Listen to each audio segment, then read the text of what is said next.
in these rooms is they will ask you about your faith in science as if it means the same thing as their faith in God, and it's two completely different things, completely different uses of the word faith. So, but it is interesting, Marshall. I mean, my brother is a theologist, and he's also a minister, and so we've had this conversation also, and some of what you're saying sounds a little like him. It's like the mystery of it, right?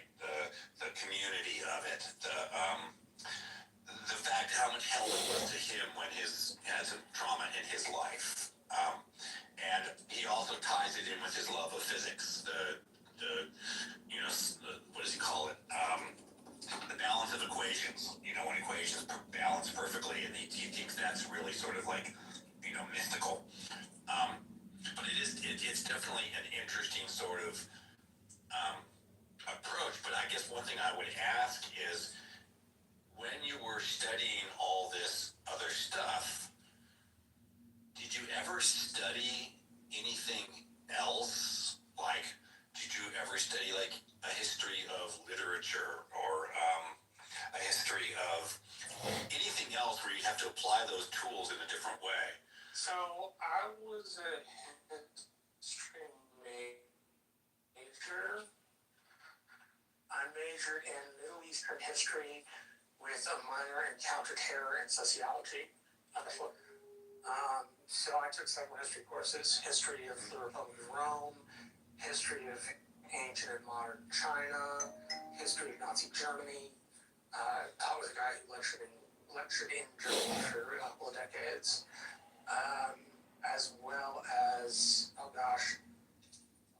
hip hop and philosophy. So there is some curiosity about other. Yeah. I'm very curious. If you stick history in front of me, I will consume it. I really don't care what subject in history it actually is. I just like history. Have you ever read any of the mythicist stuff? I want to quickly chime in. Sure.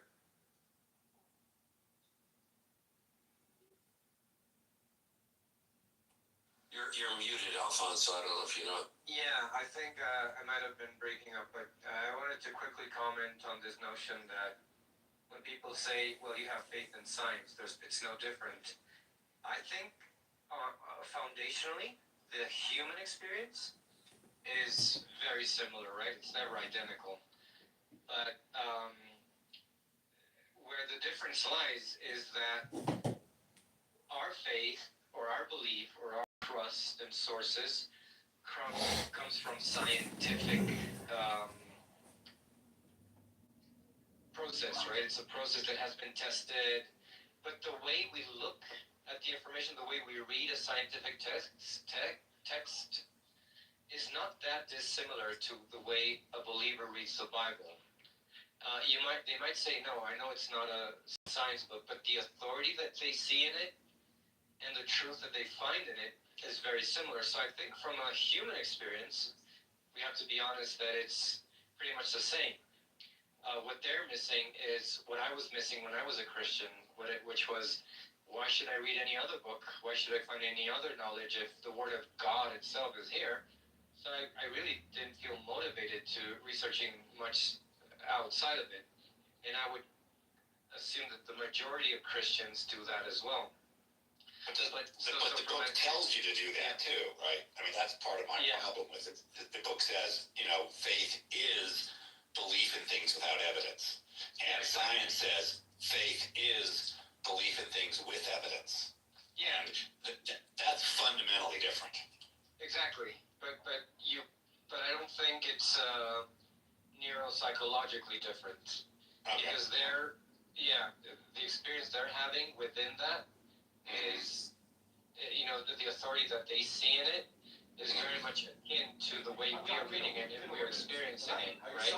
We're probably going to have less mystical experiences and moments of awe, right? We're going to be a little bit more analytical and mathematical. But at the end of the day, the way our brains work is we've been conditioned to take a certain authority for granted, like blindly almost. And then when we come across someone who believes differently, you can't deprogram the person because it's a linguistic, um, it's linguistic neural pathways that are like ingrained there, and half of it they won't understand, half of it they won't connect. But at the end of the day, the experience is the same. That's why we can't really agree or convince each other. It's like, if I can we account for people whose minds have been changed, though, like there's lots of people in this room who are saying, I used to be this and now I'm this, you know? Also, So in my example, Frank, like I am my brother and I, excuse me, I'm getting over the cold. My brother and I are very different, right? I'm very rational. I'm more logic driven than my brother is. My brother's much more emotional than I am. You know, it's interesting because the science and the religion thing, like science wants to explore and religion wants to obey is how I started to see it once I hit college. And I think Alfonso is right, when he talks about, the brain. I think it was New York University did the study, and they hooked these people up who considered themselves to be religious, right? Meaning like, not just I believe this, but I actually have religious experiences per se, right? So they hook these people up, they wire up their brains, and what they noticed is that this was a 2-year study they did. So people who claim to have religious experiences, the same parts of the brain lights up as people who claim to have ET or UFO experiences, and they were then able to like stimulate like these parts of the brain, and once they did the stimulation, people claim to have experiences. I think all of this shit is in the human. that's awesome. Yeah. I often say when I'm talking to people is that, we have a very limited sensor package, right? Like everybody on this stage has 2 eyes, they have a heart, they have lungs, nobody in this room can hear into the ultrasonic spectrum, nobody here can see, infrared light, it's like the sensor package is so limited that I think that's why our stories are so similar. Like, I always use the example of you look at a mountain, right? I live near the Alps, and I look up to see these huge mountains, and it's awe-inspiring. I'm going to push back on you, Alfonso. I think we have just as much awe. But I would say that, you look up at a mountain, and your first thought is, well, that would be an achievement, right? Climbing that mountain would be an achievement. And typically, if you have to, navigate in a mountainous area, it is an achievement. And that's a very human thing. And so when we start creating symbols for what our gods look like, we're going to use those same symbols.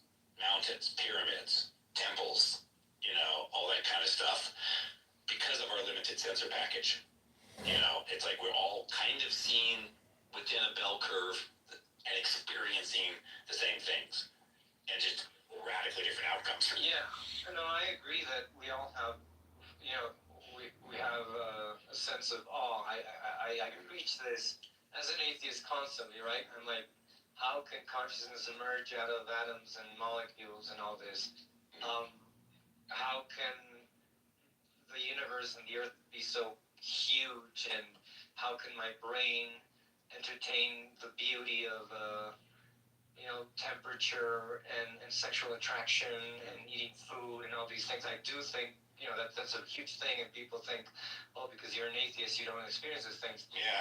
but I think one of the foundational differences is a Christian's life, and the more fanatical you are, the more it's about the awe, about the experience, the transcendence, the moment where you're connecting.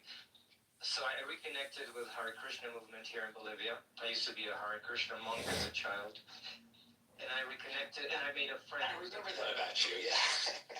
Yeah. And a good friend, I just made a really good friend who's one of these very hardcore Christians who's convinced it's the end of time, and Donald Trump is the chosen one to lead us into the apocalypse or something. And so Friday night there was a program in the Hare Krishna place. This lady was telling the story of Lord Chaitanya and Nityananda, which is a companion. Probably nobody knows what I'm talking about, but it's the appearance of it's a manifestation of Krishna, right? It's one of his, it's like Christ, a little bit. It's like when God came to earth. And the preaching was so similar, right? It was like, and so he knocked on everyone's doors and he asked them to chant Hare Krishna. And he was so forgiven because he was, they cast a stone in his face and then they broke it and he forgave them. And then everybody realized he was the true God and they kneeled and they apologized. So there's, all these narratives are so similar. So you see that they're focused on the idea, and at the end of the thing, I was added to the chat of the temple, and they're all like, "Oh, this was so enriching, so wonderful. I felt so nurtured, and it was such a transcendent, mystical experience." Same thing with Christians, and which I think is like Alan de Botton said in his video, Atheism 2.0. That's what we're missing as atheists, right? We don't have a moment where we can create this addiction to truth and wisdom and science, and yell out, "All hail Einstein! All glories to whatever Newton!" And so I think that's that's why I said they're really, really focused on perhaps not being in awe, but having that. The experience of being in a group, in a tribe where you're supporting each other, which everybody does in a concert. Will say, like when atheists talk, I'm like, yeah, I still do that. I go to a music concert or I go to a lecture or do this and that, but it's not as similar to going every Sunday, once a week, and even sometimes during the week to a Bible study and spending 20 minutes, half an hour, praying and connecting with yourself and meditating, right? All these things are really important, and we dismiss them as if, it was like, yeah, it's superstition and bullshit, I don't care about it. That's, I think, one of the main differences. The fact that,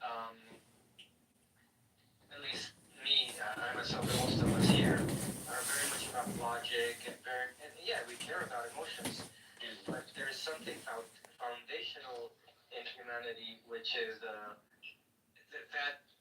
oxytocin releasing ritual, which makes you addicted to your group, and actually, I don't know if it would be better or worse, because we would probably become more tribal and start hating religious people more. But that's foundationally a difference. I would just push on one thing, and that is that if you are a creator of something, let's say a musician, and you do have to work at your craft. You can't be a musician and not practice, for example. You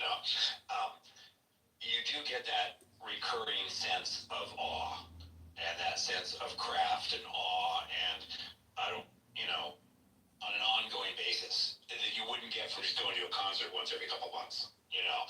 But the performing as a musician also, it's like when I'm performing, it's very transcendent.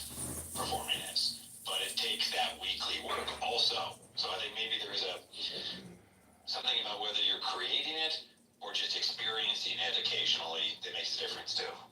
Well, yeah, I'm a music theater actor, so I know the experience, and it does very similar thing. You connect with the people, you transform, emotions, you transmit stuff through music, through dance, so I don't think we're that. One thing that we keep pushing to each other is atheists are this, atheists are this, when the overlapping between the different tribes and labels is a lot greater than the differences. Sometimes.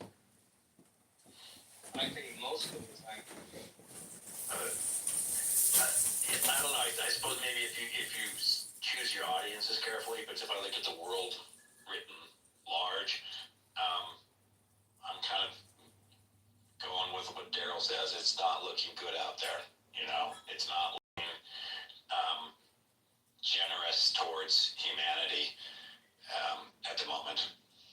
And that is one thing that a lot of people would argue, and I'd be at the front of the line, that I absolutely do not choose my audience carefully. My audience is anybody and every. Yeah, and I think that's where we meet each other, because I stopped asking people for their labels, for their beliefs, for their politics.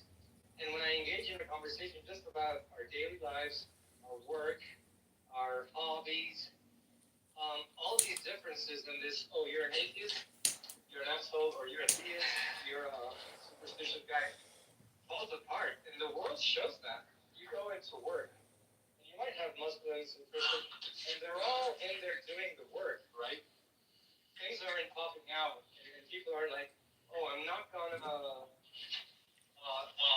service. Well, you might find a few people who will say, you know what, my beliefs don't allow me to serve this customer in such fashion.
Traditionally, yeah, we need to punish each other or put people away in jail. But the new paradigms are telling us it's all deterministic. A criminal became a criminal, used, or he was raised in a maladaptive environment, what have you. And so you lose all these normative claims that come from traditions of philosophy and politics and religion. And so, I call it, it's yeah, it's all scientism. It's going to allow us to understand the world. And therefore, I don't think it's about, being pessimistic or being positive, optimistic. It's about looking at the way the world is functioning. And yeah, there's days that I'm very pessimistic, but that's due to my brain chemistry that day. Or because I encountered someone who makes me feel that way. And then they say I'm optimistic. What I strive for is to see the empirical evidence and say this is the world, the way the world functions. And hopefully I'll take it back to work towards thriving as a human. Yeah. I always took science. I always took science as a way to explain things that had previously been thought of as magic, or that one put an article of faith in, that science explains how that works. Right? Like, I'm a survivor of an autoimmune disease called aplastic anemia. While I'm a Christian and I believe in God and I pray and all that stuff, the thing that saved me was modern medicine, on the know-how and the scientific data behind that. So I think, that's how I think of science. I'm I'm not one of those Christians who goes, no, science, bad idea. No, in fact, I think there needs to be more funding for science, not less funding. Granted, I also think there should be more funding for history programs, but I'm biased there. Yeah, one of the things I say about science and religion is, you could start making a list of religious claims that were overturned by science, and it's a very long list. And you could make a list of things that religion is overturned about science, and there's nothing on the list. And that's an interesting fact, right? It's I've never heard of falsification. That's a different question. But the question then becomes, why is that? What does that tell you? What does that teach you? And it teaches you that if what you're pursuing is concordance with reality, then science is going to match up better. Science is a better way to get there. That's just the way I see it. Maybe that's an atheist. This is the approach I take, right? I kind of welcome philosophy and religion and everything into the science of they're incredibly imprecise. I'm going to bring you back up for a moment.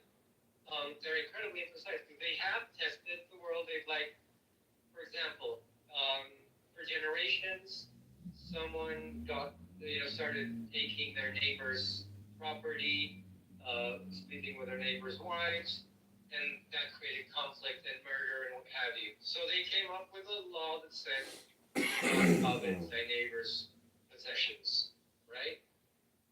And then they said, do not worship another god before me. Well, what does that entail? Do not,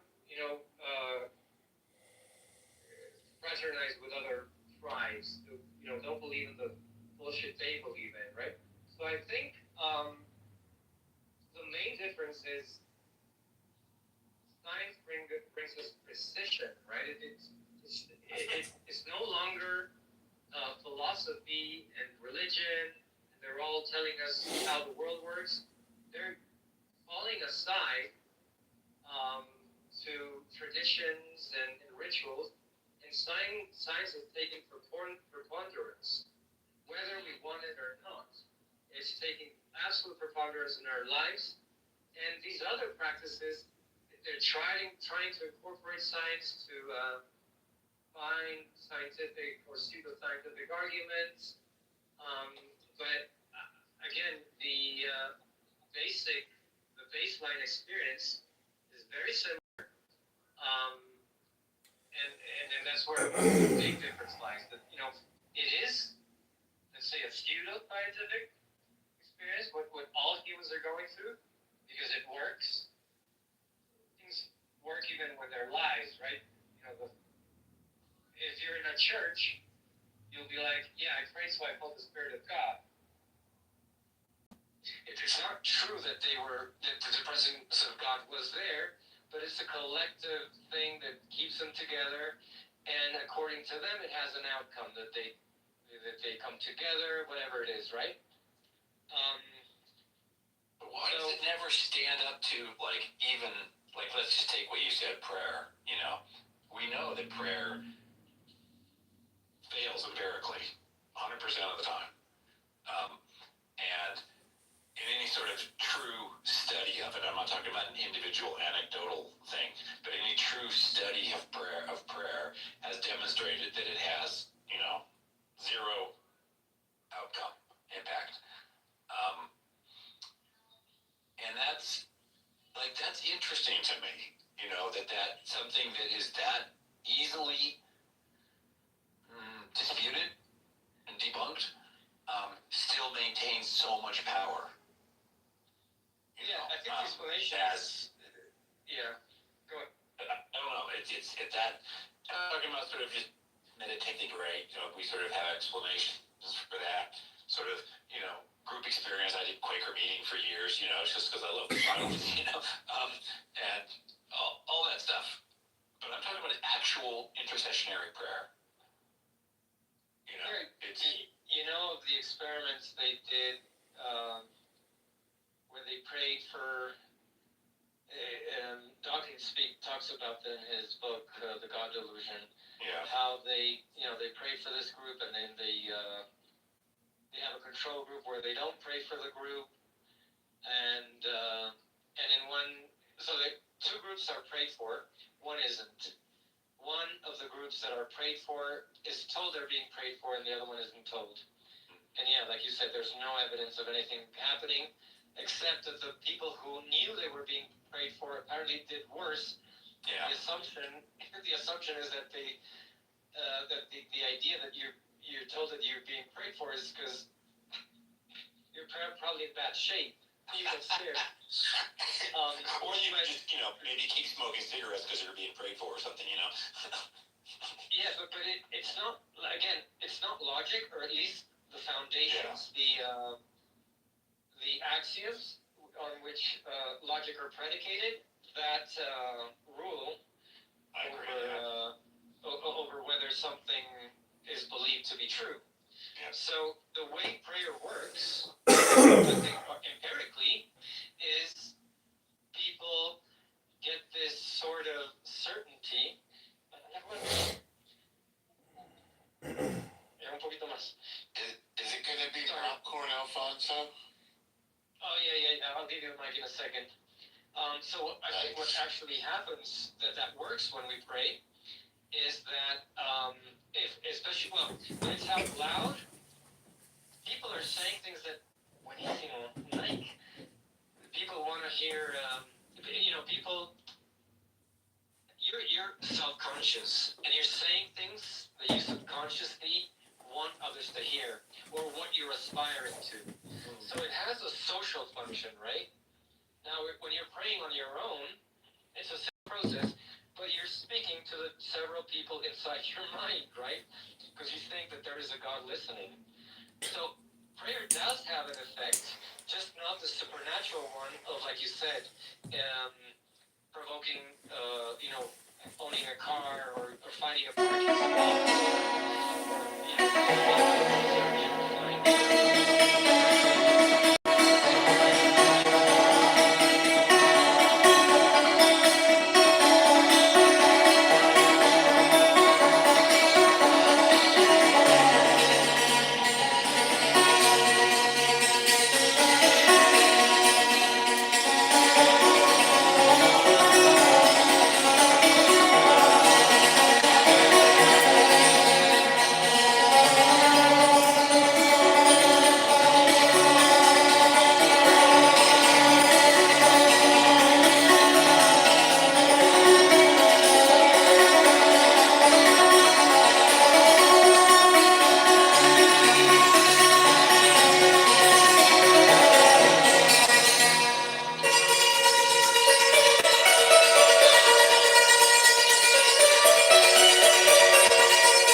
sort of algebraic theorems as Spinoza's ethics are. I recommend them to everybody. Incredibly brilliant, incredibly persuasive. Also in medicine, regarding prayer and so forth, I remember asking my pediatrician friend about this. I think it was cardiomyelitis, something that one of the kids in my son's class had. Like, oh, you don't think this kid's only going to live for a few years. He's got this disorder. And birth defects. This kid had a lot of issues, although he was a very happy kid. And I said, so what's the deal with it? How does the parents deal with this? You know, because even the fact that my friend's kid had this was disturbing to me. He said, well, weirdly, now this was a kind of this idea that there's secular Jews and non-secular Jews is a misunderstanding. There are Jews who sometimes proclaim their secularity, but they do many of the Jewish rituals anyway, because they're also part of culture and tradition.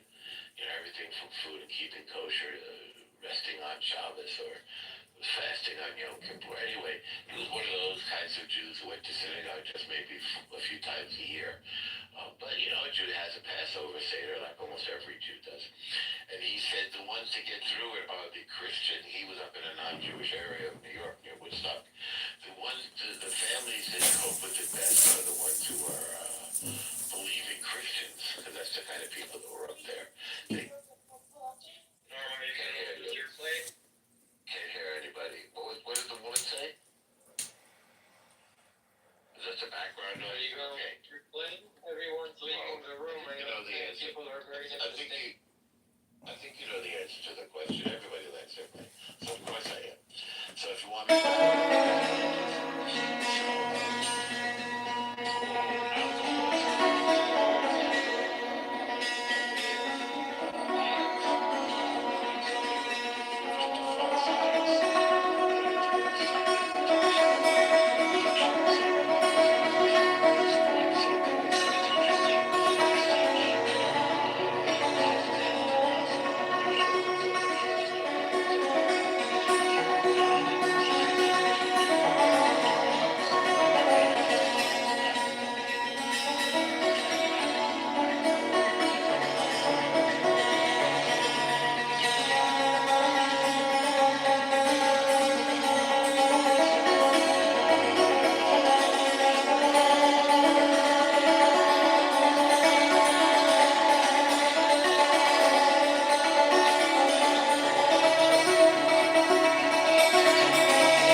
is like all the signs are there, everything is, so whatever happens in your life, you interpret to be the fulfilling of a prediction or something. Well, I think that, let's see, I think about predictions, like, any one of us here could come up with like prediction about pretty much just anything, like I could say, like I predict that in 12 days somebody would eat a sandwich, in California or whatever. We could do that, but anybody can make those kind of predictions, but we don't really care about those kinds of predictions. They're not really teaching us anything. They're really telling us like what's right or what's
prediction is so powerful is that it's incredibly risky. Like just the prior probability of that prediction of 1.75 arc seconds of that being true, the probability of that being true is very low. So it's a very risky prediction to make. It can easily be wrong by any number of ways. And so if I contrast something like that with a Roman general won a battle in 450, that seems to be like a 50-50 kind of thing. The Romans could have won or they could have lost. That doesn't really seem very compelling to me. I don't know. Do you guys understand where I'm going with it? Sort of. I just like that you're talking about history.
It's all about reinforcing love and understanding with each other and connection and self-transcendence, right? So within the linguistic experience of a human,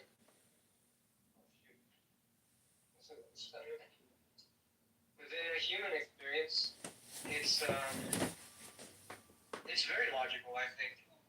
But when you bring in science, it starts to lose. Typically speaking, I think. Sorry, again, the Bluetooth thing. Scientifically speaking, it starts to lose ground.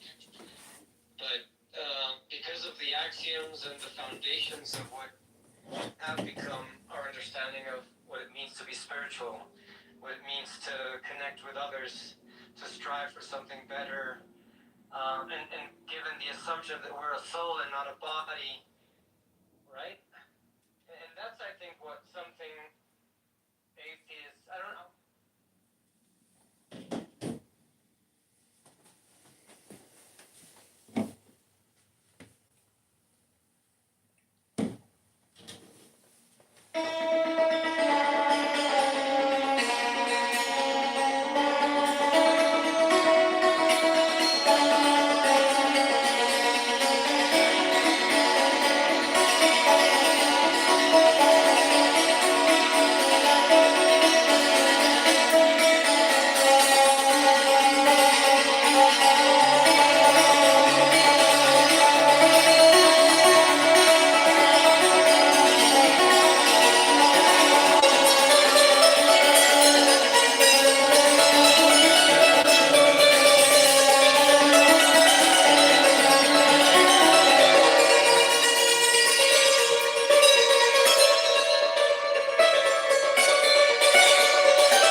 This isn't my only election strategy. Obviously, playing music all day long is not a great political communication, but it is great relaxation. And I believe voters make their best decisions when they're deeply relaxed.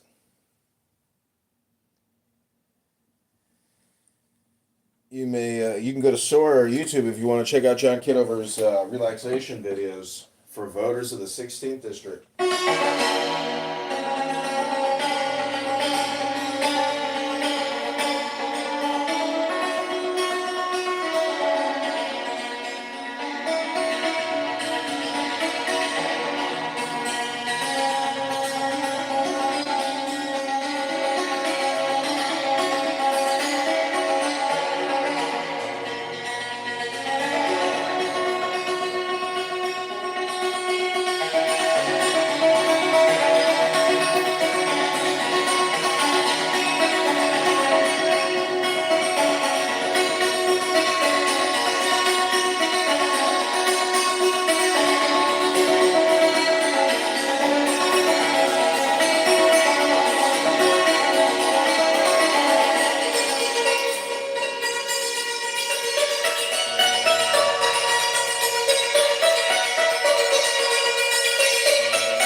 So I'm creating clips of these little 2 minute pieces, 1 minute pieces using the Santor. I believe this Santor came out of Esfahan, near Tehran, in the Iran. This comes from the personal collection of the Ali Khamenei. I hope you enjoy these mystical little pieces played by your favorite performer and candidate congressman, John Kitover.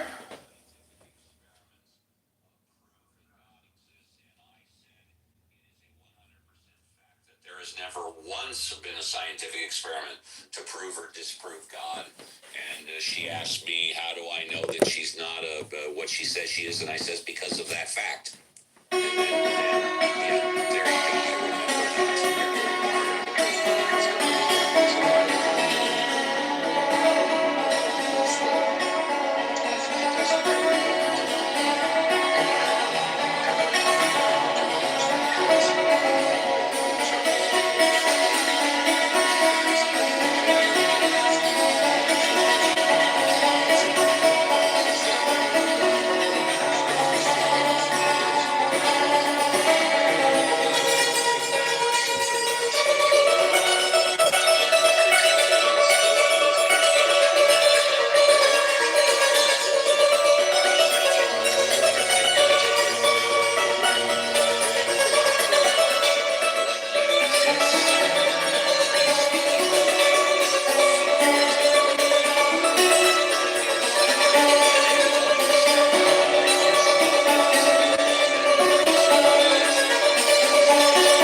I remember I'm saying that they don't care about the question whether it's true or not.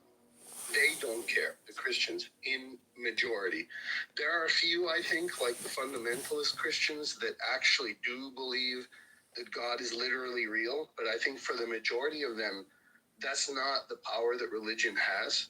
I think that it being not real is part of why it's powerful, because you're saying, even if you're wrong, I'm on your side. There are political groups like this where they'll say, I'm going to support you. It doesn't matter if you're wrong. It doesn't matter, if the guy, hates a certain race of people. I don't care. I'm supporting you because I'm on your side, right? It doesn't matter if it makes sense or not. And I think this is why there's never going to be a breakthrough to that side, because they're not following the same goal as you.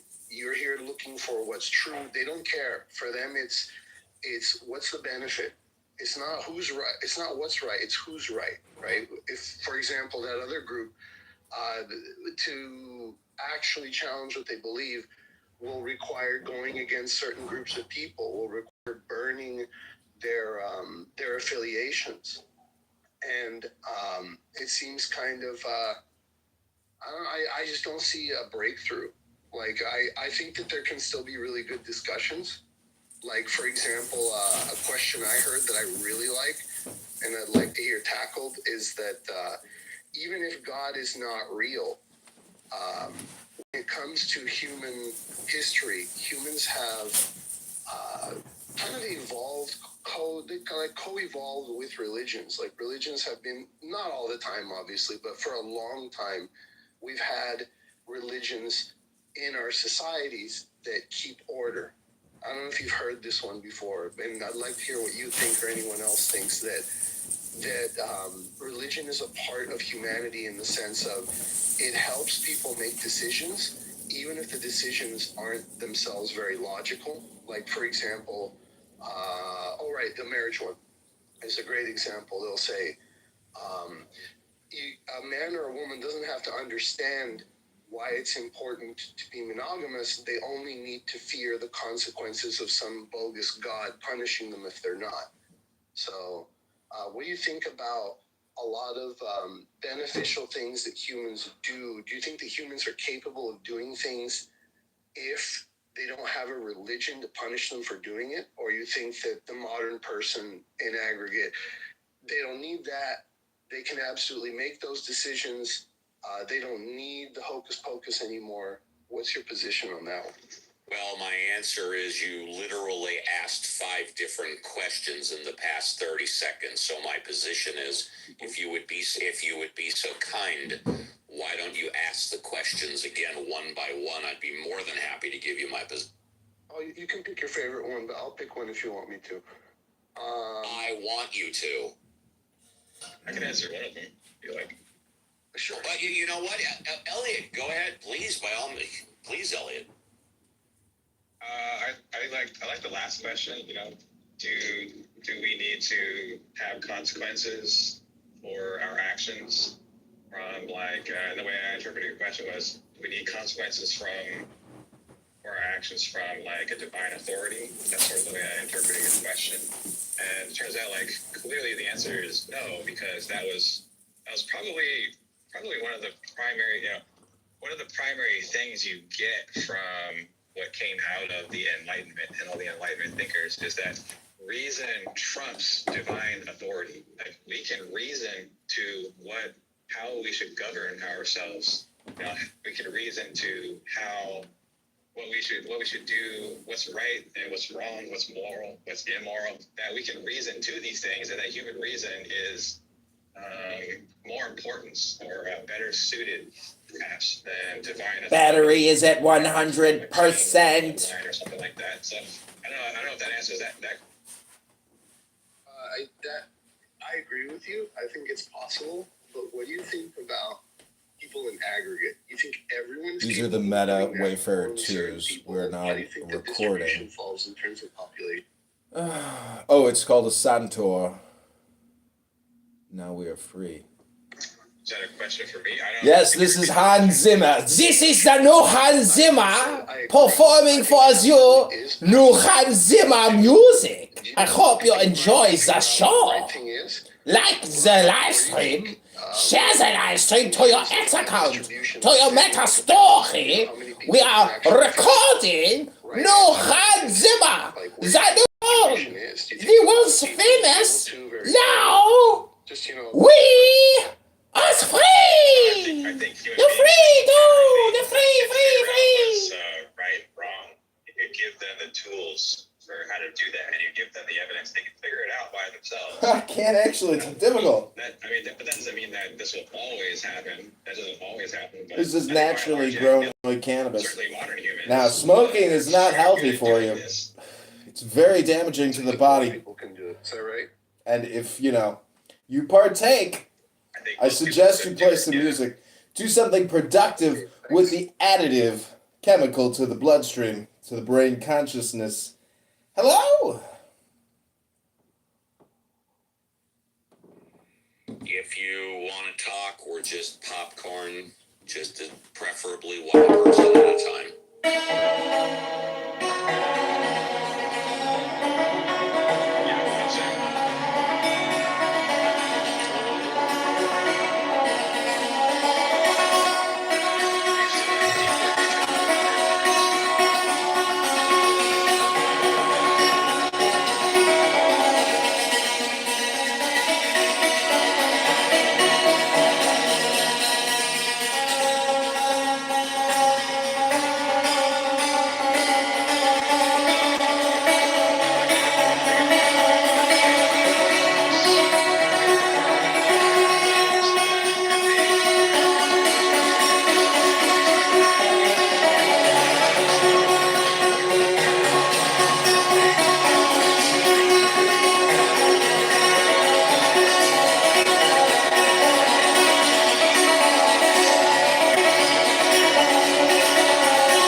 evidence? Well, it's not that there's no evidence. It's that a lot of the evidence that we do have, like anybody can do a Google search on prayer studies. So there have been studies done on intercessory prayer. Okay, that is the kind of thing that I'm talking about.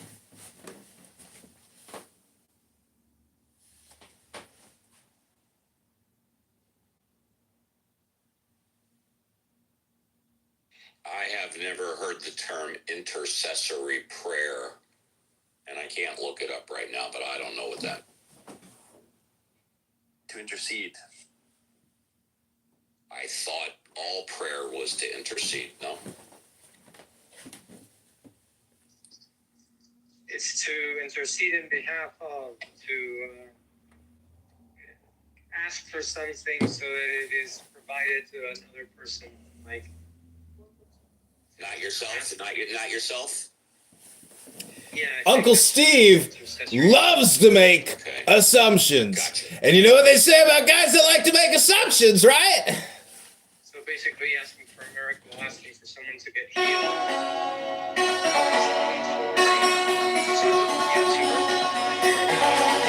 Presbyterian, we made for intercession by God.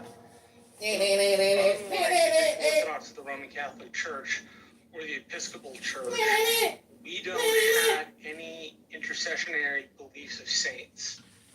Because we're Protestants, same things kind of promoted in Congressman.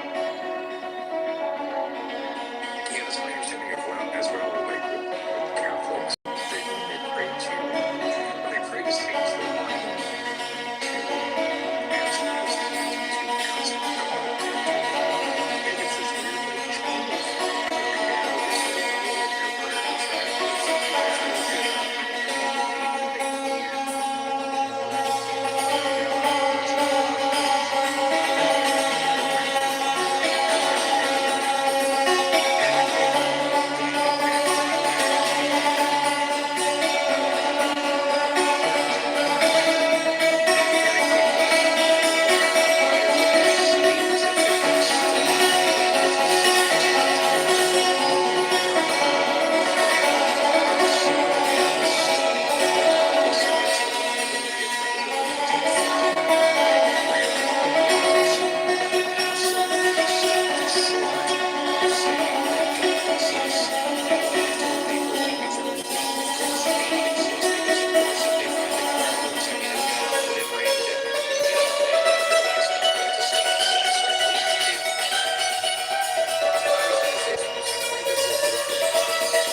several studies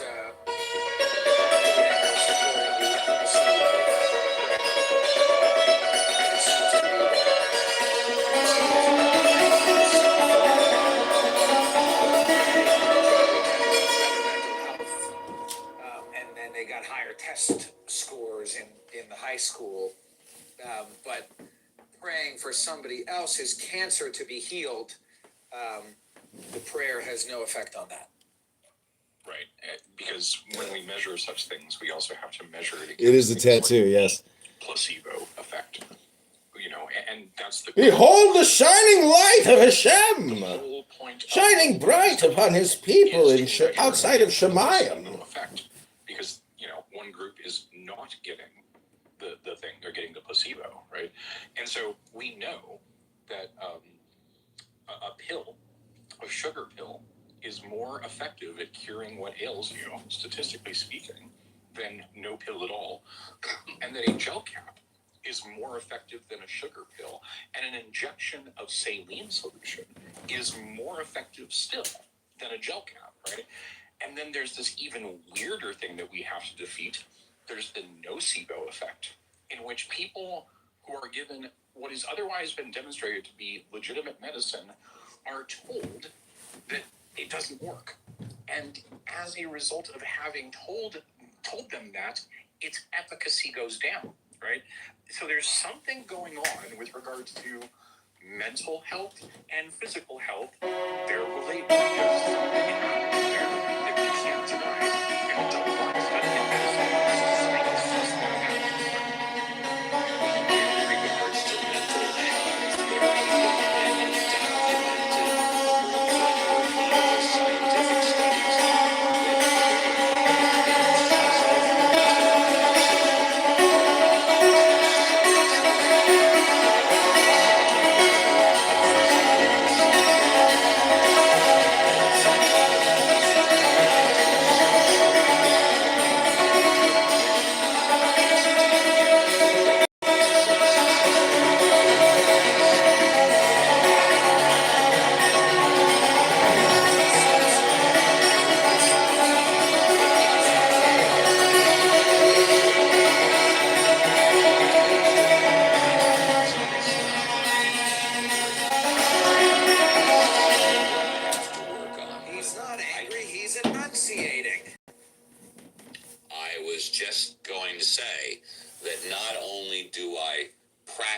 maybe to a fault of enunciating.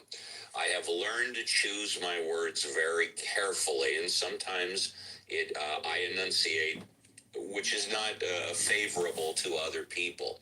This is because I've been misquoted so many times that I have to choose my words very carefully. So when people later on, today, tomorrow, next year, paraphrase what I say, no, I didn't say that, I said this. Bottom line, fine, and I'll say it differently so I won't enunciate. Positive mental attitude helps physical recovery. Documented fact.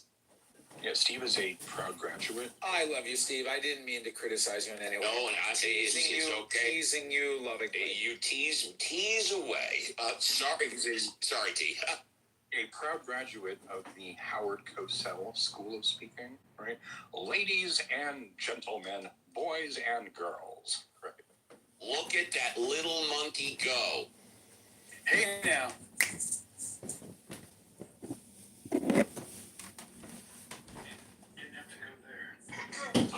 Well, for those of you who didn't know, that's what got Howard Cosell canceled back before even he were canceled. I wanted to say something about what Marshall said, that Catholics don't believe they can talk directly to God. They have to go through saints. That's not true. That's not true. Our Father is a prayer directly to God. That wasn't the claim. Yeah, I thought he said he was a Protestant. He said that Catholic, but he was saying that Protestants, aren't supposed, they don't have prayers to the saints, but Catholics do because they don't feel they can pray directly to God. Isn't that what you said, Marshall? I thought his statement was whether one thought they could believe. Okay, this is John Kitover running for the 16th District of Illinois. Write-in candidate, this is the Santor, dedicating this song to all the voters, residents, constituents, and fellow citizens of the 16th District of Illinois.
of saying that God exists. Yes, that's correct. Right, right.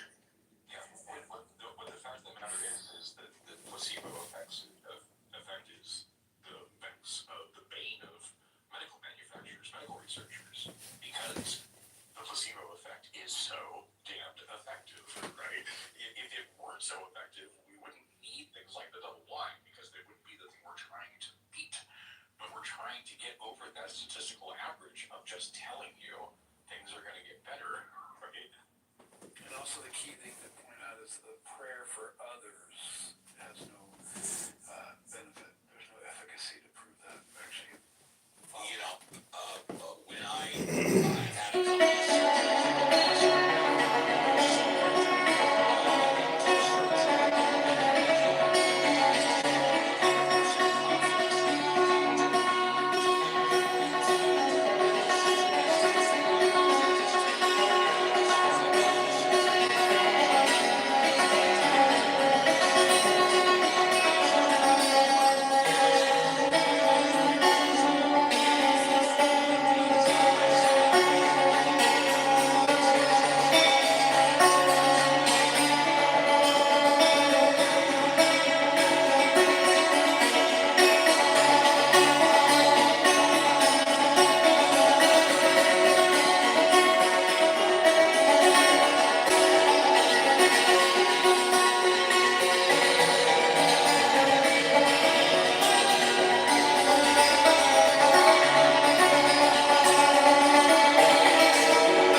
outside time space, and we can even say outside time space. That's how limited we are. So, yeah, for my religious friends, my family, I think it's not really interesting to try to prove your creator or the creation you believe in. That's my 2 cents on this subject. Yeah, I said that earlier, that it's not important to them if it's real or not. It's about pledging allegiance to the group and what they believe, and there's other benefits, and they don't really care about if it's real or not.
measures of nature, the human condition. The entire prayer fiasco, at least for the Judeo-Christian, well, not just the Christian Catholic religions, don't really make sense internally, since I remember learning that the God has a divine plan. So if he's got a plan, then what's the point of praying if you think if your prayer is going to change the plan? Like at that point, you may as well just go with what the plan is instead of keep trying to ruin things in your favor. I have said that many times before. Also, good job.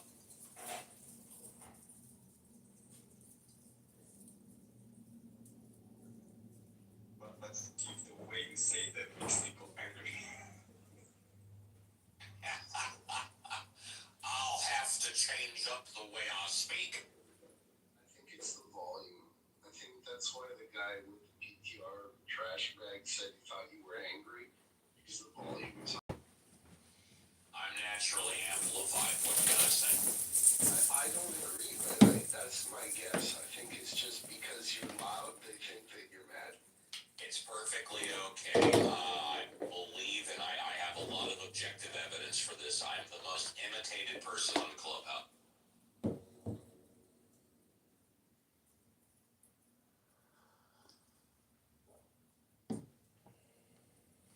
Aside from Donald Trump, well, you mean other people who haven't. For the people on Clubhouse, I'm the most imitated person on Clubhouse. Yeah, Donald Trump's not on Clubhouse. His statement still holds.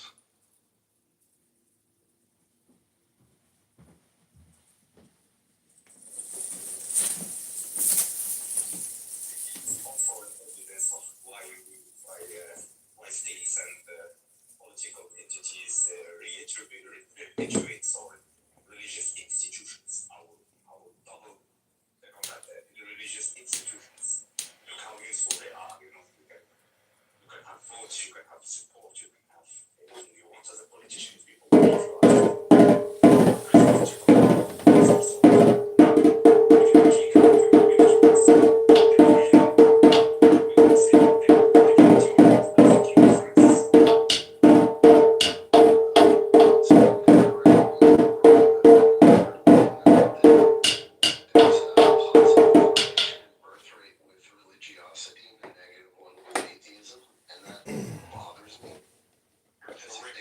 repeat that. There's a positive correlation with human birth rate and religiosity, whereas there's a negative one with atheism and human birth rate.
exchange. I don't think so. But our members will do so. I don't think that necessarily a bad thing. But we can come fewer. But then again, I don't know. Anything can happen. Even communist China has predicted that they will control birth rates by enforcing one-child policy, and turned out to be a catastrophe. Now, they have way less kids and way less young people than they should have. Living in one of the most religious states in the United States with a church on almost every corner, if not two, I found most people, when it comes to the birth control thing, the religious ones will hide it, and their church will make sure to hide it, and they're just full of shit. And they go to other countries to do it, or they go to special clinics to do it. And oh yeah, that's me. I'm that hippie. Yeah, I'm going to tell you how it is. In the United States, driving to another state where they're allowed to abort as well, if their state doesn't. Exactly. They love to trump this beautiful, like vision of how perfect they are, but they're so full of shit. And the higher up you go, the more full of shit they generally are. Drop them up. And also, don't forget.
As horrible as that sounds, that like, what if the calculation there of benefit for having a kid in your life, what if that is really one of the bigger elements and not really the theism and the atheism? Or if it's more to do with the financial liability versus versus asset. I remember reading about some kind of economic paper or news media. This is a long time ago, and it explains how there are several things that contribute to the economy of the United States that aren't that there aren't really any statistics for. There aren't you can't go and look at the CPI and find something like the amount of unpaid labor that mothers contribute to the economy by engaging in child rearing. That's the single largest thing that contributes to the economy that isn't covered or explained by economics is mothers engaging in child rearing or just child rearing, period. And most child rearing in the United States is performed primarily by the mother. Oh, you're right. It's unpaid. So essentially, it's invisible to the economy. Man, what a blind spot. As a woman, you're expected to not only be fully corporate, fully take care of the home fully, and take care of any children fully, and that is just bullshit. Bullshit. Nobody should be expected to do so much, and sometimes for multiple families, and with hardly any funding to do so. It's not that you're expected to, you have to with the price of real estate, etc. We chose it, it was a choice at first, now it's mandatory. We sort of worked our way into it, the price of things rises to the ability to pay for them. Actually, no, it doesn't rise to the ability to pay for it. It's the greedy assholes at the very, very top who set the price and corner the market who affect the whole thing. Yeah, the market is cornered, yeah. Yeah, when they corner the market and they're all owned by the same people, well, you're going to have corruption and all kinds of terrible shit. Yeah, we haven't used the Antitrust Act in a very long time. The Sherman Antitrust Act is the thing that helps break up monopolies. I don't think we've used it since at least the 60s or 70s, if not longer. It was passed, I believe, in 1936. You're right. I think Google was in that cake to slice up, no? Even if you break up the monopolies, what they do is just give them away to family members to make it look like it's broken up, but really it's all the same thing. It's just diced up into small bits. Then you highlighted a shortcoming in the Sherman Antitrust Act, and it should be amended to account for that. At least I think so. I think the law should be used rigorously. Say again? Sorry?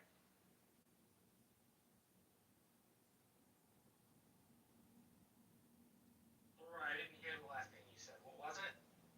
It would be lovely to hold account to all the trillionaire billionaires who mistreat their workers on a regular basis, but we all know that that is rarely done because they have so many lawyers and loopholes that they can do no matter what law has changed, and they're all in cahoots. So good luck. Sounds like you think it's pretty hopeless.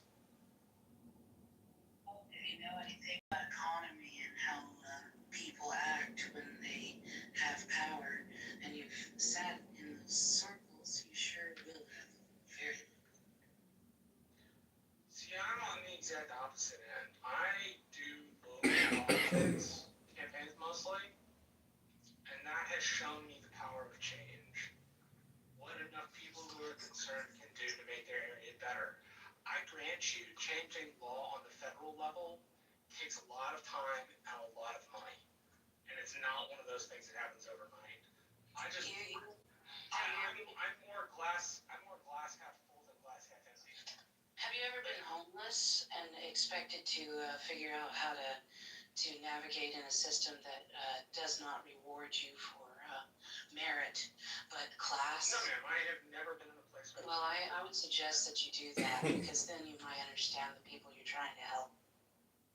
I don't know about homeless, but definitely go like investigate and interview them. How do you do that? I got at least 5 homeless friends that I check on. So I'm aware of the fact that people can't afford homes.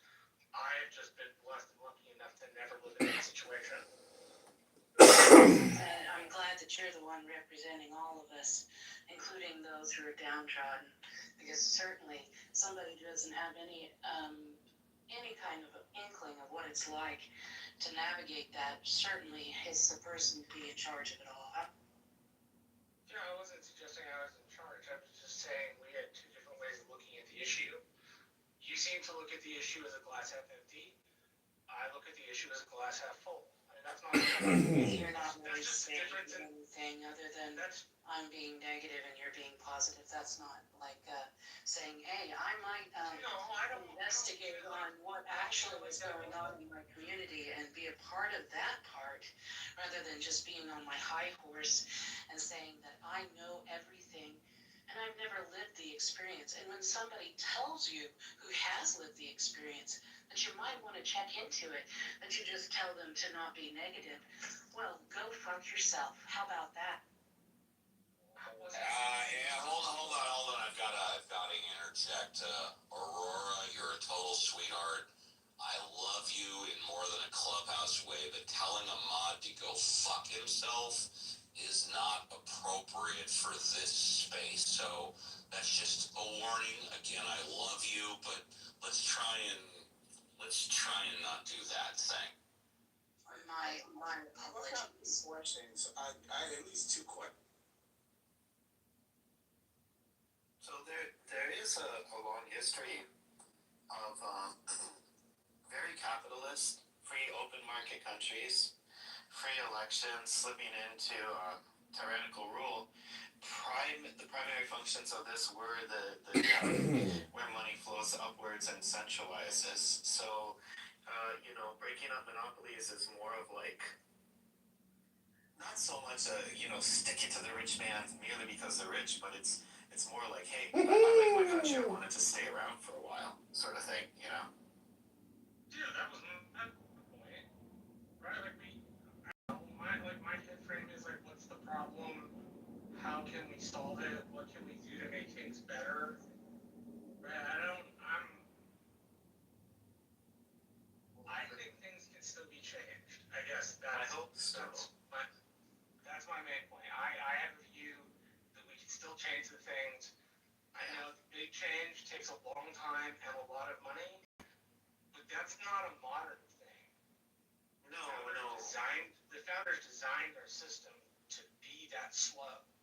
That's right. It's slower than it should be, but it's meant to be a slow system so everybody can deliberate. Right? As a concept professor of mine said, you want a fast government, get a dictator. Yeah.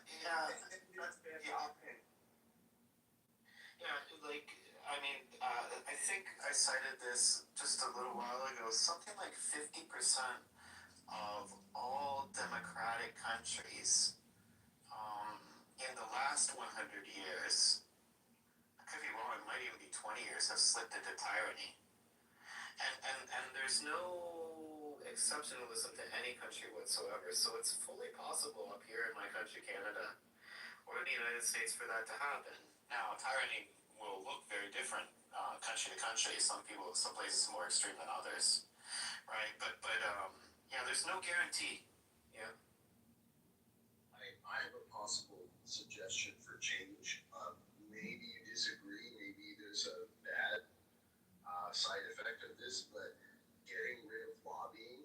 Ever since I heard that companies and corporations can do lobbying, I found a kind of circular, almost recursive loophole where the power of decisions can just keep cycling between a few small groups, and they can just run away with what's beneficial to them, not really giving a rat's behind about what happens to everybody else. And I understand why Aurora was really mad, because there are a lot of people that get left out of the loop, like George Carlin said, it's a big club and you're just not in it.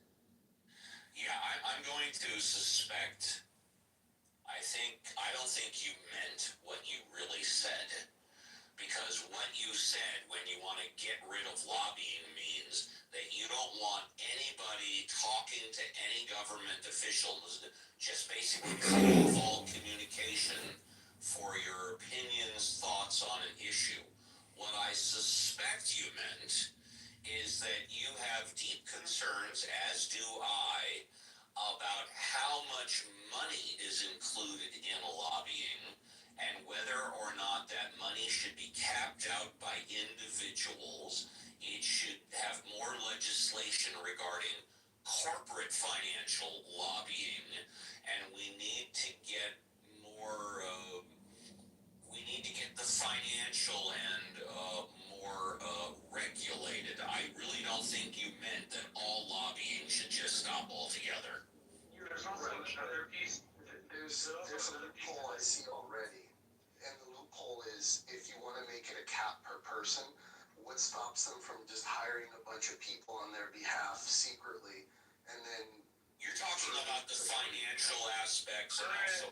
And Marshall, just let me set it up, and I'd love to hear I'd love to, because Marshall knows more about this than me. And what it really comes down to is lobbying by PACs, political action committees. Also, arguably, money's coming from out of the country that are directed towards PACs in the country, and then the financial. But Marshall, since we're on this topic, Marshall, why don't you spend a couple of minutes talking about it? I think we all, including myself, could learn. So there's already an individual cap. So there's already a cap on whether you can donate if you're a foreign country. I believe there's a piece of code, it's not in front of me, that says that elections are not allowed to accept out of country money. Now the PACs, which were created after the expiring of McCain-Feingold, the repeal of McCain-Feingold, I should say, in the mid-2000s. And political action committees can keep their donors list private, which means they could possibly receive out-of-country money. I think getting rid of PACs is a really good idea, or requiring the PACs to list their donors. One of the things I think is very pernicious about PACs, the campaign and the PAC are supposed to have no discussion or coordination per the law. But there's this thing in campaign politics called smoke signals with a PAC. Somebody in your campaign, you take the person in your campaign, you then send them to the other campaign to work on that, and they work on the super PAC, and they report back where they make decisions that are in the campaign's favor. And so that's an area where lobbying is going awry. The other thing is lobbying is protected by the First Amendment. It is a redress of grievances before government, right? In order to change lobbying in its current state, you would need to amend the First Amendment in order to do that. In order to deal with the financial piece of this, we simply need stricter financial laws on who can donate and where. And again, I think super PACs are a great example of campaign finance going awry. Thank you, Marshall. Right? Thank you, Marshall.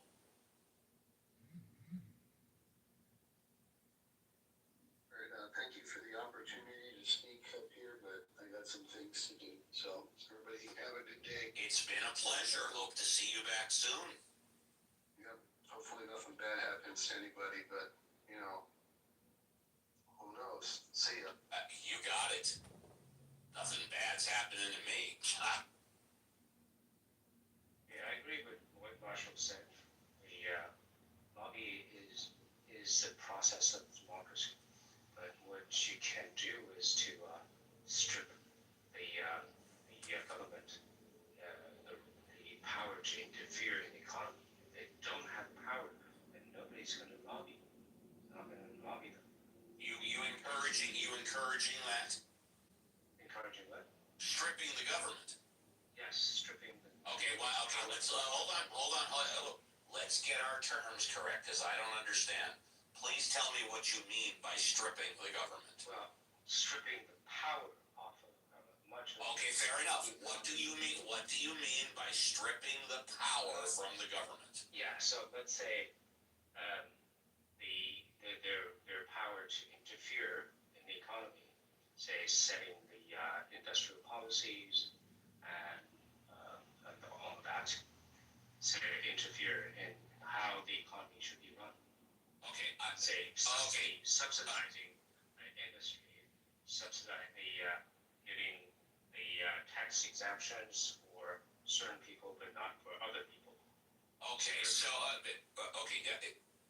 again, this may be me, but it frustrates me when people say a whole bunch of different things and then I have to try and go back or whatever. So let's talk about one thing at a time.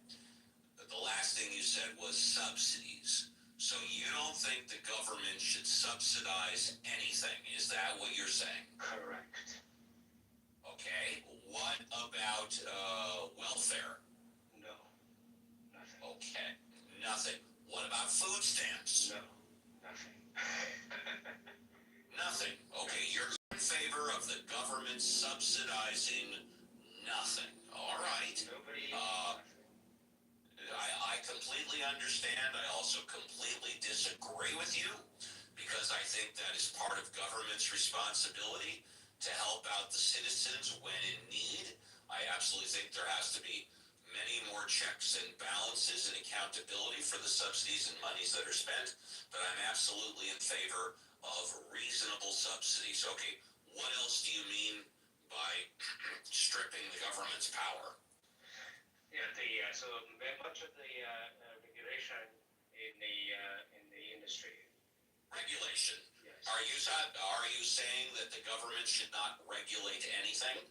Well, in the regulation, when we say regulation is mostly about the. Are you saying the government should not be able to regulate some things but be allowed to regulate other things? When I use the word regulation, I mean the industrial policy. So let me just put it in I'll tell you the details, right? So okay, so it's okay. You just want me to let you speak for a few minutes and then whatever. You don't want to deal with it one point at a time, right? Right. Yeah. Knock yourself out. No, have a good time. Cool. Thanks. So basically, what the government should do, just only two things. One is the protection of private property rights, and then two, uphold of sanctity of contract.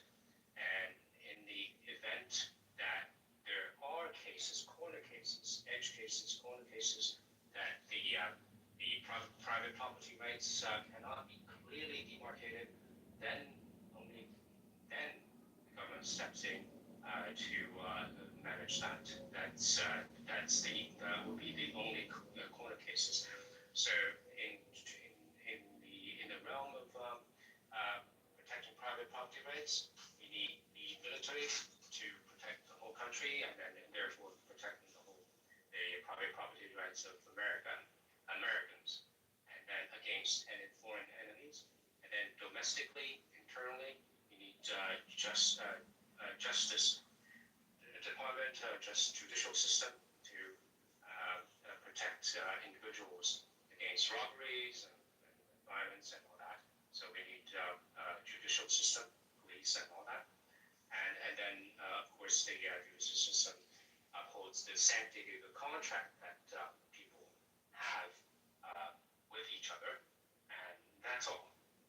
Hanson, you communist? No, I'm the diametric opposite of communist. You are a communist. Okay, hold on. Hello, Hanson, you stated your point very clearly. Matthew, rather than calling him a communist, why don't you address one of the issues that he raised and argue against that? I think that would be more beneficial. All right, so with this one thing, I like zero regulations, right? I don't know if I heard you right. But the answer is you didn't hear him right because he just talked about what he felt should be regulated. Okay. I assume, Hanson, that you'd want other things regulated as well, because in your country, I'm going to make like a health food brand and make trillions of dollars. Nobody's going to regulate me. I'm going to start compounding protein powder out of my backyard with dirty hands. What? Can you speak clearly? What are you you saying? Literally, for example, although he didn't say that, if I may, I'll help you out. He didn't say it, but the FDA, the Food and Drug Administration, regulating food, regulating drugs, that was not included in the list that you talked about regulating. So basically, you're against us, the government regulating food and drugs, correct? Correct. Yeah, exactly. Wow. Well, Awesome. Go ahead, Matthew. I was trying to help you out. Go. Yeah, I just want to see if Uncle Steve or anybody else wants to move to Hanson's country, we can sell crap and just make a whole lot of money. Nobody's gonna regulate us. Well, no, I think we need an FDA, no question. Yeah, I think so too. No, because that's a non-sequitur. Just because you make something doesn't mean that you will make tons of money. You can lose money. It's just because you set up. What the hell does that have to do with the FDA? I want to know. Hello, Hanson. I want to know that when I go into a market and I buy a product, I don't have to worry about whether or not there's going to be poison in it. That's crazy, Steve. I want to know that when I go to a gas station and fill my gas tank up with gas, it's not going to explode as I'm driving home. Uncle Steve. Yeah, I want to know that when I go into a building, it's not going to collapse on me, okay? Whoa. Yeah. Country. I also, and most importantly, I want to know that when my kids and grandchildren, and more importantly me, are walking down the sidewalk, that someone's not going to come in with an AK-47 and shoot up the whole fucking place. No gun regulations. Okay, so yeah, you're mixing up all things. I'm not mixing up anything, sir. Hold on, Hanson. Hanson, yeah, I will in a moment. Hanson, you communist? Yeah, go on. No name calling. We don't. Guys, and this is why I don't want the name calling. The name calling will not be permitted. You guys will go to the fucking goo. I kid you not. No name calling. Address the issues. Forget about the name. Now let's just review, and then Hanson, I'll give you a chance to explain. I specifically asked you if you were against all regulation. You said no. I said fine. Tell me what you're okay with regulation. You wrapped off a couple of things, and everything that I just mentioned is not what you listed that you were in favor of regulating. So now you can go ahead, move your goalposts, and you can amend what you said. Go ahead. Yeah, everything you said was wrong, right? Including the goalposts. I never moved any goalposts. And so what you said about the putting up an AK-47 and shooting up everybody, that's already included in the protecting private property rights. You have police and judicial systems to prevent exactly that. Okay, so that your allegation was wrong. And then as for the prior allegation that you're poison in the food and all that, the regulation doesn't prevent that. The information prevents that. When you have food, poison in the food or whatever, doesn't have to be intentional or just by happenstance. And the information, the dissemination of information, when you have a non-regulated market, the information is king. Information is what people need, and that will be transmitted with most efficiency in the market. And then whether you have any poison in your food, and because of the have the incentive to disseminate or people will buy the information about the quality of food or what have you, that will be provided most efficiently in the market. But on the other hand, if you rely on government, the information transmission speed would be slowed. And also, when you have the FDA, there's two things in the market. Every product has two sides. One is you may have some they pose some negative side from the product, but the other side is it may solve problems that that exists in the market. Say, take the example for medicine.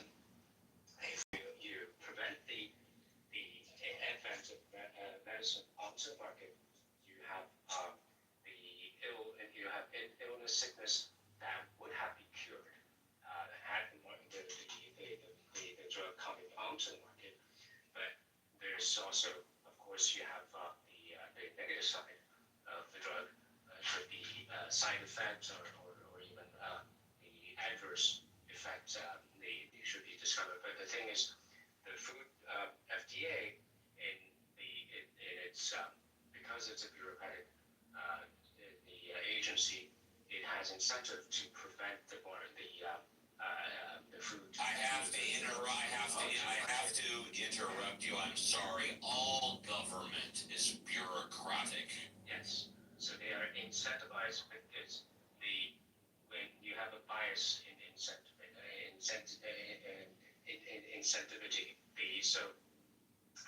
when they do allow a drug coming onto the market, if it's good, they don't get the bonus or blame for it.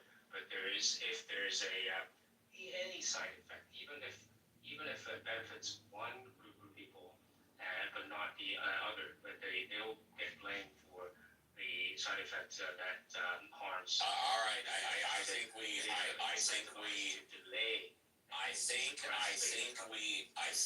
got your point, Matthew. Did you want to respond? Hold on. No. You hold on. No, you hold on. You hold on. Go on mute. Please go on mute. Please. Not yet. Please go on mute. I've asked you twice now. Please. I've asked you politely. Go on mute. Yeah, that's one more point to make. All right. So obviously you can't follow simple directions. You know, you got chance one to talk for a long time about what you wanted to say. Matthew came in. I gave you another chance. We got your point. If you want to talk again, you can. You'll have plenty of time to speak. I guarantee it. But I have to control this somehow. So make some notes. And then, Matthew, if you want to respond, just don't call them names, but respond to all the issues. Take a few. Well, just one thing that kind of comes to mind is the Tylenol murders. Yeah, the FDA wasn't in there to stop those initial murders happening right away. But my concern is, Tylenol, massive company. They really did try to do their best to cover everything up. But the FDA and political and local government, as well as the media, really pushed for these, the capsule, the containers to be made better. Okay, and so it's a good thing, to have the government come in, check your lab, make sure everything's fine, everything's good, especially if you're dealing with massive products like that. And one problem that I have with Hansen's, if there's no regulation, no FDA, is these very large companies can use leverage within the media and the amount of money that they have just to cover themselves up and none the wiser, right? So I don't know. I understand you think the government's super inefficient. And Hansen, I know you're not a communist. You're just easy to troll and just fucking joking around. All right. So, if anybody, Elliot, please go ahead. I'm going to bring Hansen up. Hansen, please wait till it's appropriate. I'll bring him up if he's still here, but go ahead, you guys. Okay. My point is more about, I guess the idea of, the government not intervening, no subsidies whatsoever, this kind of extreme take on things, or what I think is extreme, at least. Where's Marshall? I think Marshall would really appreciate this. The founders, repeatedly over and over again in different ways and in different conversations with each other, said and reinforced repeatedly that a republic can't survive. It can't survive if large numbers of citizens are economically dependent or structurally excluded. Can't survive if that. Somebody 15 minutes ago said that 50% of all democratic governments in the past 50 years or whatever have folded, something like that. Yeah, that's true. Yeah. Probably true. But the reason why this is important, they argue, is because dependence destroys independence, and independence is necessary for liberty. Liberty requires independence, and independence in turn requires material security, and that's why the government should intervene when citizens need help. They should offer subsidies. They should provide food stamps and stuff like this. The founders were explicit about specifically like the survival of the republic. Yeah, I don't know where you got the independence requires subsidies. Subsidies imposes the Federalist Papers, the letters between Adams and Jefferson. They're there. What did they say about subsidies? What did they say about subsidies? You're just twisting it's the most grotesque distortion of logic. Independence requires you to be independent, not be sucking on other people's teeth. I don't think it defies logic to help people when they need help on a temporary basis. I don't know why that defies logic.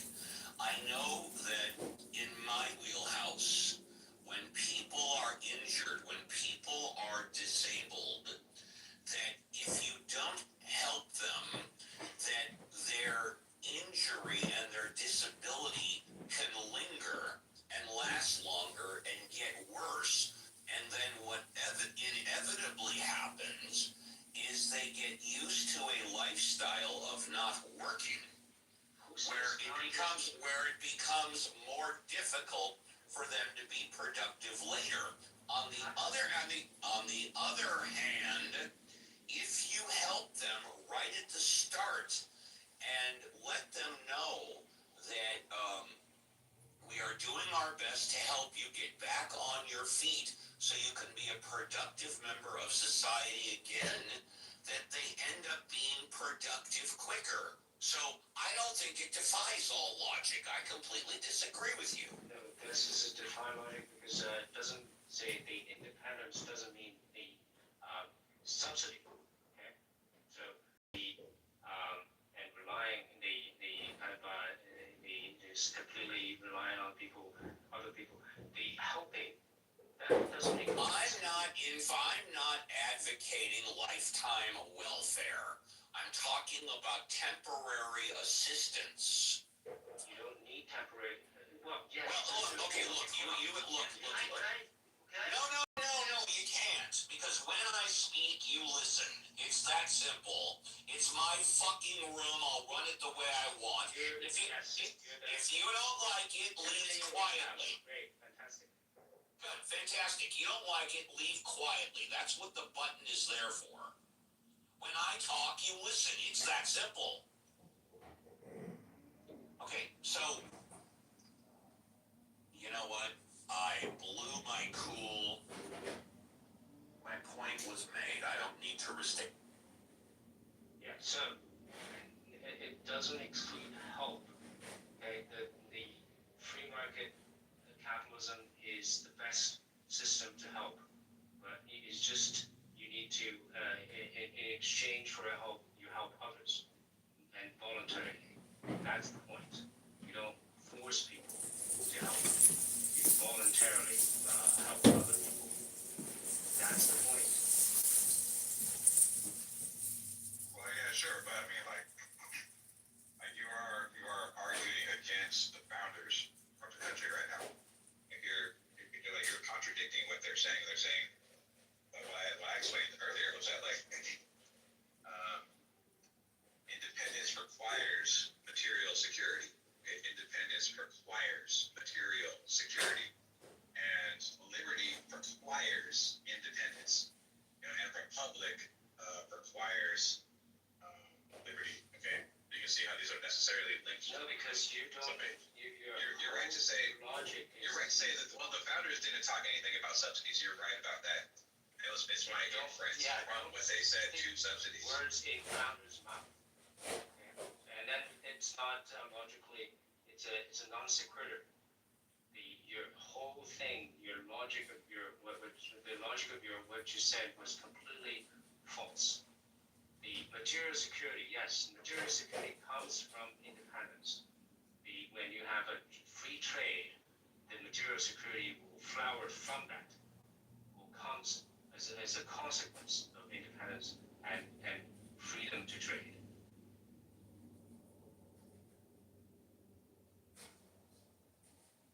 That's what the founder is talking about.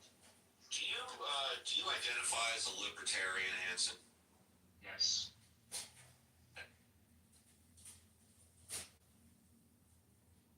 I had a feeling because everything that Hanson described is, well, I'll coin it pure libertarianism. It's probably the furthest, it's probably the most purest form of libertarianism there is before you get to anarchy, which is no government at all. You got it. At least the smallest government there should be.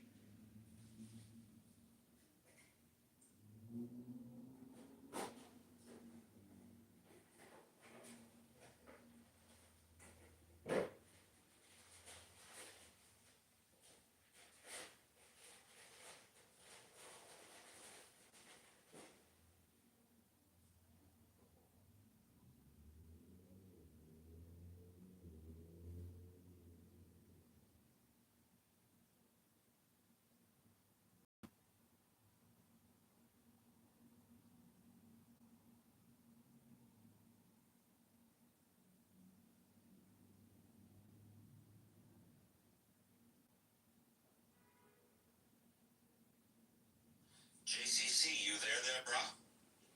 Are you there, or IRL?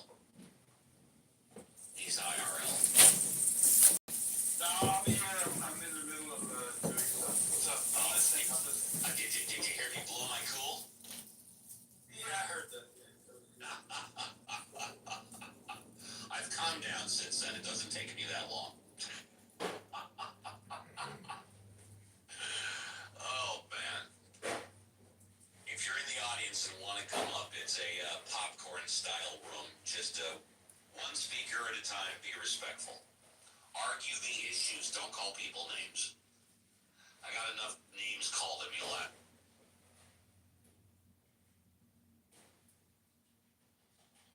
Yeah, what was this room? What happened last night? What room was that in? I just opened up a popcorn room. It lasted for a couple of hours. This one person came in and accused me of being a liar, accused me of worshiping the devil. Yeah, I'm a devil worshiper and a liar. You know. Oh well, that's okay. I thought it was kind of comical myself. Because you're an atheist? No, because they saw me in the they were with me in the Church of Satan room. And, because you weren't there.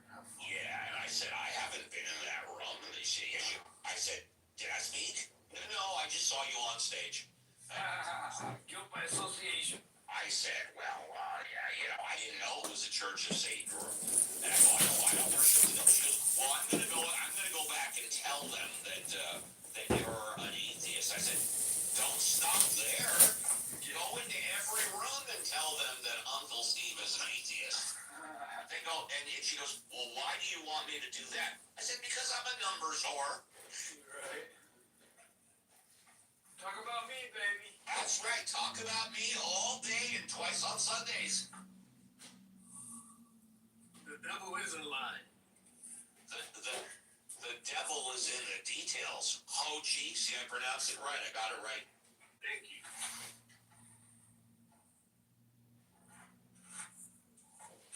What do you mean the devil is a lie, Hochi? The devil is a lie. The devil is deception. Alive or a lie? A lie. Oh, a lie. Deception. So when people lie, they're speaking the devil, is that what you're saying? They're doing the devil's work. Doing the devil's work.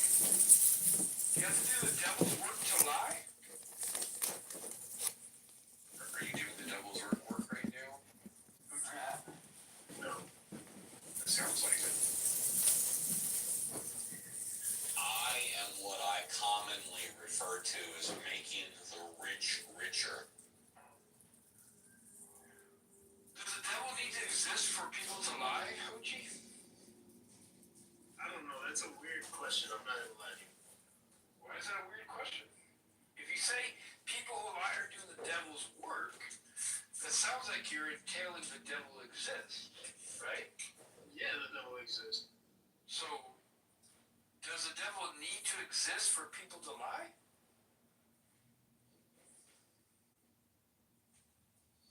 I'm pretty sure Donald Trump doesn't need to exist for people to lie, right? Yeah. Look, guys, y'all can talk about anything y'all want. Please don't talk about Donald Trump ever. Okay, logical question. Which way should we talk about him? Y'all should. First of all, Donald Trump doesn't lie. He stretches truth and he exaggerates. Before we go any further, did you and I have this discussion before or no? I don't think so. Okay, then, no, let me get this one thing out and then I'm gonna shut up. Donald Trump repeated multiple times that he was going to cut prescription drugs by 1,500%. Now, either he doesn't know 5th grade math or is completely lying. Because if you cut something 100%, you make it free. You can't discount anything more than 100%, which makes it free. And he repeated that multiple times. So there's one documented law.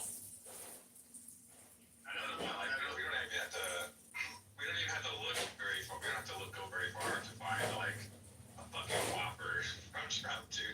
I think it was like today or yesterday. He said, referring to the Epstein files, he says that the Epstein files absolve me of any kind of wrongdoing. They absolve me. He says I'm vindicated by the Epstein file, by the release of at least the ones that have come out recently. Do you think he's telling the truth there? You can go to justice.gov/Epstein, and you can look. You can just type in, type in Donald Trump, and what will come back are thousands of entries just that have Donald Trump's fucking name in them. Those are just the ones that are not redacted. Okay. Do you think he's telling the truth there when he says that the Epstein files have absolved him? That doesn't mean that he was guilty of any wrongdoing just because his name comes up in the files. That doesn't mean that, because he was hanging out in the same circles as a lot of people that were going to the island. I mean, he's a billionaire. It was nothing but billionaires that would go to these. But that wasn't the question. No. Okay, like his claim is that if the files absolve him, okay, not that he didn't commit any wrongdoing, is that the files specifically absolve him. Do you think that is what the files show? The files absolve him most likely because although his name comes up a bunch of times in the files, it's not showing that he was participating in any. No. You didn't understand. It implicates him by circumstance. So it doesn't absolve him. It implicates him, right? Implicates him how? His name is mentioned hundreds of times. It documents a ongoing relationship with Epstein from 1999 to 2000. Is that against the law for him to have a relationship? An ongoing relationship is an implication, not an absolution. Right. So it might imply that Donald Trump was. Right. Yeah. So wait, if it implies that Donald Trump, what implies what specifically? Just because it has his name, what does it? It implies him. What does it imply? Yeah, that he was. That's the whole thing, right? It implies that he was working and associating with a criminal. It clearly does not absolve him. That means it clears him of all wrongdoing. Does the opposite. Yes, absolve means it proves he did not do anything wrong, and it does not do that. Okay, so if he did anything wrong, what did he do in regards to Epstein? What is it that he did that's wrong? Well, I can tell you what's claimed, if that's what you're asking. Yeah, but Claimed. hang on. Before you, stop. Before you move on, do you understand that the releasing of the files does not absolve him? It does if it doesn't show that he did it. Stop! Oh my God. It implicates. But it doesn't. But it doesn't show that he did anything wrong. But it does. Hang on. Stop talking about wrong or right. Right? The point is, this guy said, if these files are released, they absolve him. Right? They do not absolve him. They implicate him. Wait, you're acting like that. You're acting as if just because his name comes up in the That files. demonstrates that he was involved. It's implication. Right. All we're doing is Hochi needs to learn vocabulary. Hochi, look up the word absolve and look up the word implication, then come back and talk to us, please. If it were to absolve him, what the files would say is that there was no association between him and Epstein between 1999 and 2000. That would be absolution. That is correct. That's incorrect. What absolution would mean? They could have had a relationship. You're interrupting me in mid-sentence. That's exactly what absolution would mean. It would say that he cannot have been guilty of this. Instead, what it does is it implicates him through an ongoing relationship with Epstein from 1999 to 2000. And T, we don't even have to go to step 2. I think we should stick on step 1, and that is Hochi. When absolve means essentially he's proven innocent, that the documents prove that he did nothing wrong. The documents do not prove that he did nothing wrong. Now, we're not saying that he didn't do something wrong. We're simply saying that the statement that they will absolve him is not true. It's a lie because they do not prove that he did nothing wrong. Do you understand that? I understand, but the only way. Okay, so hold on. So since you understand that, do you agree with us, yes or no, that the documents do not absolve him? Do you agree? No. Okay, well thank you. Listen, I'm giving it my best shot, T. Go ahead. Okay, so The reason why. Wait, can I talk? Can I talk, please? Can I just talk? you guys didn't understand what I said. Wow. Just because I disagree doesn't mean I don't understand what you said. What I said. Oh, this is don't understand, Hochi. You can't. Let's try this another way. What does it mean when I say I'm absolved of the crime? What's that mean? That there's no implications that you did it. Right. There's no implications that I did it. And then what do the Epstein files do with Trump? Do they implicate him with Epstein regarding the ongoing relationship between 1999 and 2000? Is it illegal to have a relationship with somebody? I'm confused. Not if it's legal. It does matter. No, Hochi. It's whether or not he was involved with Epstein or not. The files demonstrate, hang on, the files demonstrate he was. Do you agree or disagree? Involved with what? Epstein. Good golly. Guys, I don't think he's gonna get it. You can keep trying, but I Idiot. don't think he's I'm gonna gonna call him a fucking name. He's an idiot. Purple ball. Ooh, name calling. That doesn't help our cause. But I don't care. I know you don't. He's not going to get it.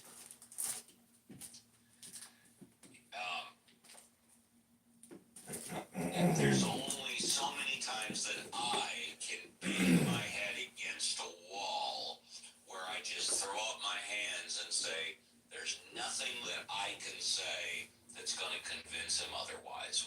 I've done my best. Here, let me be more explicit about my claim, Ochi, that the files don't, rather than absolve Trump, they implicate him, as T and James and others have said. Okay, I'm going to read one excerpt. I'm going to read just one excerpt from his newly released